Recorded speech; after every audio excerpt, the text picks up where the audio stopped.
کسی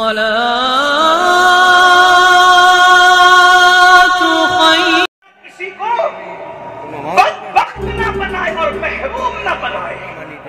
صحابہ کرام نے عرض کی یا رسول اللہ یہ بدبخت اور محروم کون لوگ ہیں؟ بدبخت کسے کہتے ہیں، محروم کسے کہتے ہیں؟ تو فرمایا جو نماز کو جان بوجھ کے چھوڑ دے وہ بدبخت بھی ہے اور محروم۔ ایک مقام پر اللہ کے رسول علیہ الصلوۃ والتسلیم فرماتے ہیں جہنم کے اندر ایک وادی ہے، اس وادی کو جب الحسن کہتے ہیں۔ اللہ کے رسول غیب کا نبی میرے اور تمہارے نبی صلی اللہ علیہ وآلہ وسلم نے فرمایا ایک وادی ہے اس کو جب الحزن کہتے ہیں، اس کا اردو میں نام مفہوم کے طور پہ یہ بنتا ہے غم کا کنواں۔ جب الحزن غم کا کنواں یعنی کہ وہ جہنم کا ایسا طبقہ ہے جہاں داخل کیوں تو ہر جہنمی غم میں ہے لیکن وہاں خاص طور پر غموں کا عذاب ہے، جب الحزن ہے وہ۔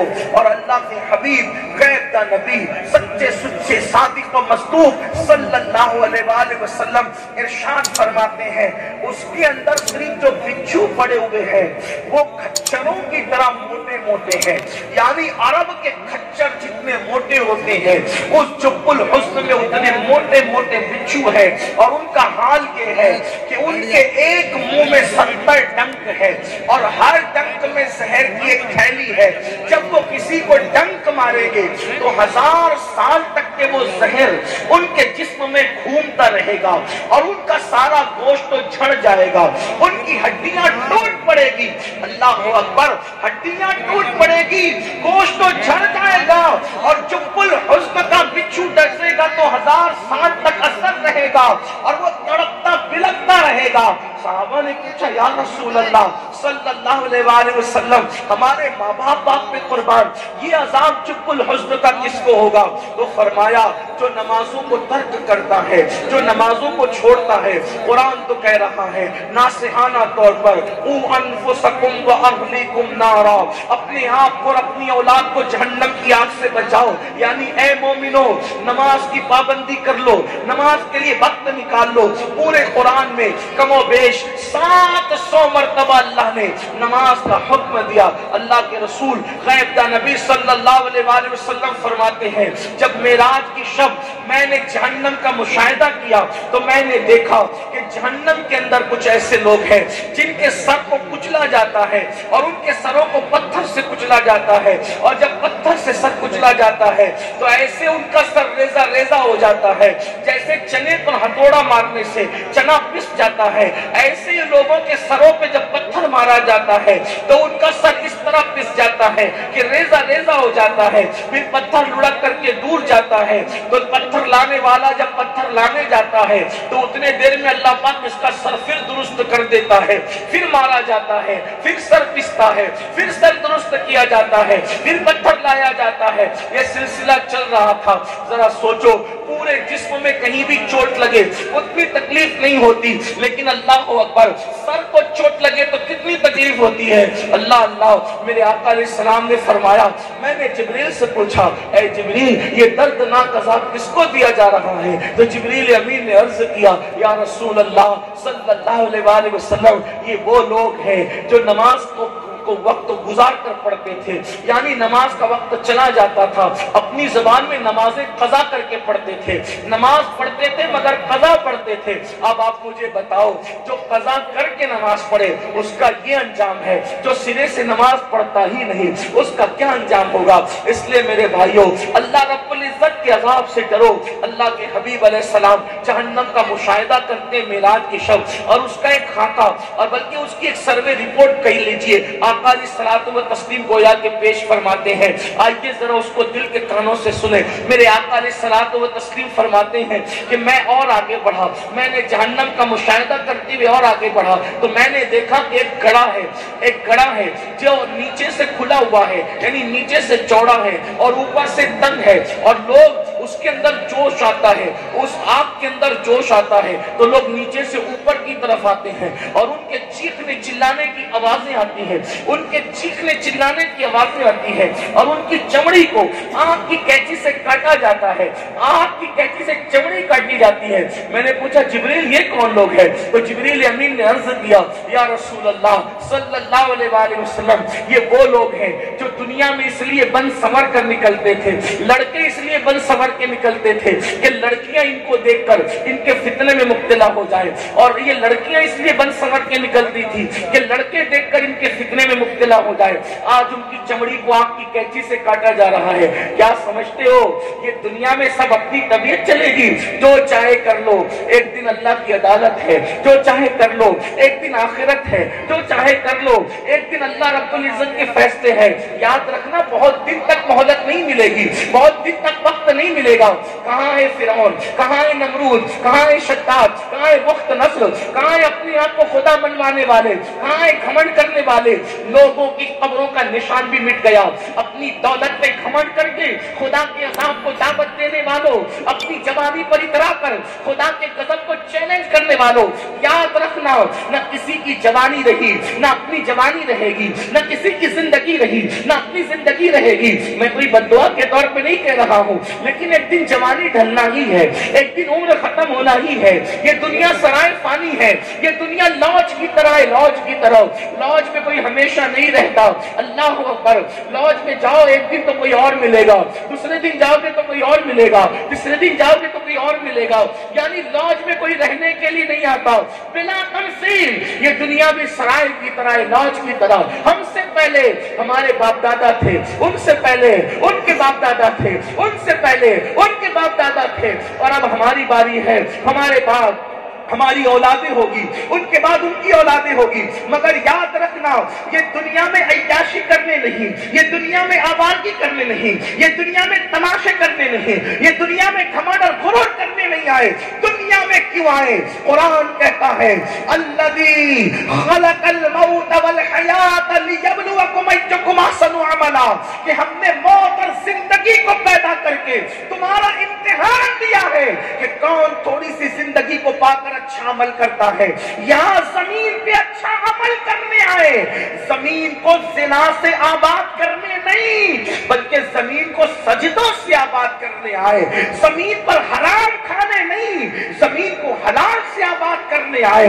زمین پہ اللہ کو ناراض کرنے نہیں، بلکہ زمین پہ اللہ کو راضی کرنے آئے۔ اب ذرا سوچو، آج کل لڑکوں کا مزاج نہیں، آج کل لڑکوں کی طبیعت نہیں۔ اللہ اکبر، جب گھر سے نکلتے ہیں تو بڑے بن ٹھن کے نکلتے ہیں۔ دیکھو بن ٹھن کے نکلنا کوئی گناہ نہیں ہے، مگر نیت بدلی تو اس کا اجر بدلے گا۔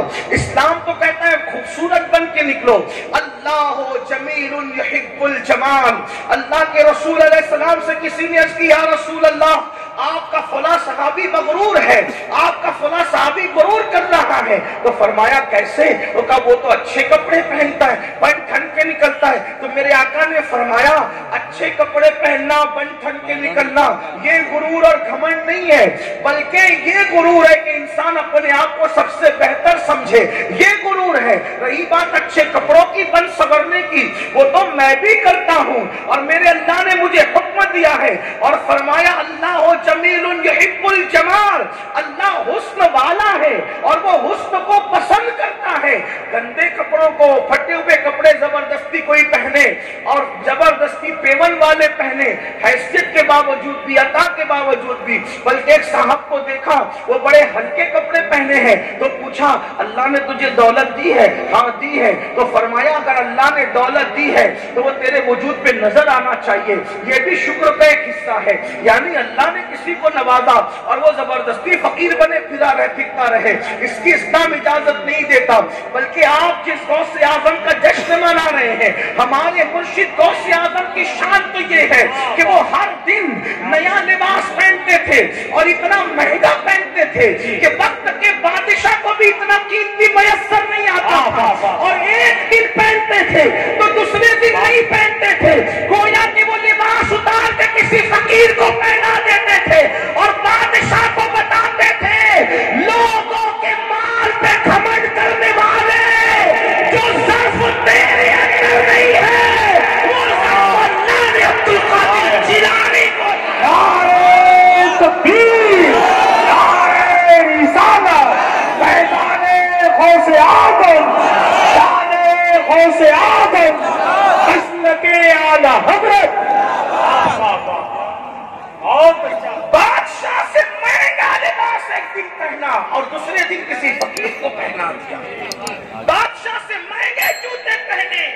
دوسرے دن کسی فقیر کو پہنا دیا.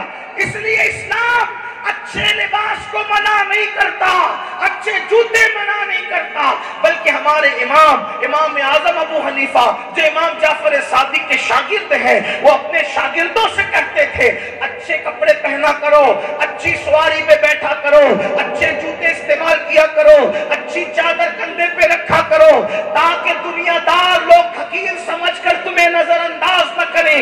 اللہ اکبر. آپ کو بتاؤں, ایک مرتبہ حضرت امام موسیٰ کاظم نے بڑے مہنگے جوتے پہنے اور مہنگے جوتے پہن کر بادشاہ سے ملنے کے لیے کسی کام سے چلے گئے. تو بادشاہ نے کہا موسیٰ کاظم تو سید اہل بیت میں سے ہے اور اتنے مہنگے جوتے پہنتا ہے. تو مسکرا کے فرمایا ہاں اتنے مہنگے اسی لیے پہن کر آیا ہوں کہ تم جیسے دنیا کے کتوں کی نظر ہمارے پیروں پر رہے.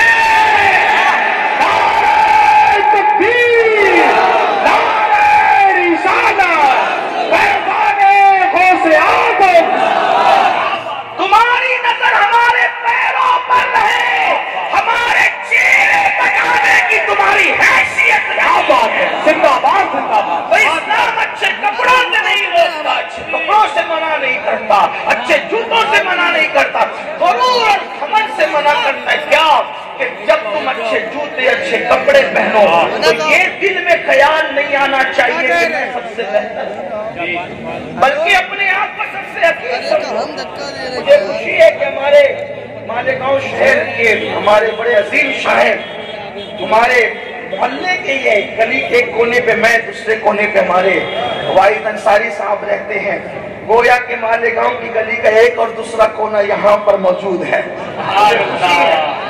ماشاءاللہ بڑے اچھے نعت گو شاعر ہیں ماشاءاللہ, عاشق رسول. شاید ان کو سن چکے ہو گے یا سنو گے. تو بہرحال عرض یہ کر رہا تھا کہ اسلام اچھے لباس کو منع نہیں کرتا. تو اللہ کے رسول صلی اللہ علیہ وسلم نے ارشاد فرمایا کہ اللہ جمیل یحب الجمال, وہ حسن والا حسن کو پسند کرتا ہے, بلکہ وہ حسن کا خالق ہے, وہ خالق حسن ہے.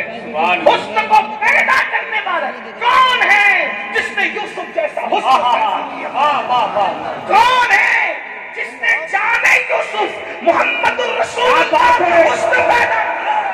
خدا کی سچ کی قسم, انسان رسول اللہ کو دیکھ کے اندازہ کرتا ہے کہ جب بننے والے کے حسن کا یہ آیا ہے تو بنانے والے کے حسن و جمال کا نعرہ تکبیر, نعرہ رسالت, حسن مصطفیٰ, شان مصطفیٰ, فیضان غوث اعظم, حسن کے اعلیٰ حضرت فیضان سرکار مفتی اعظم ہند.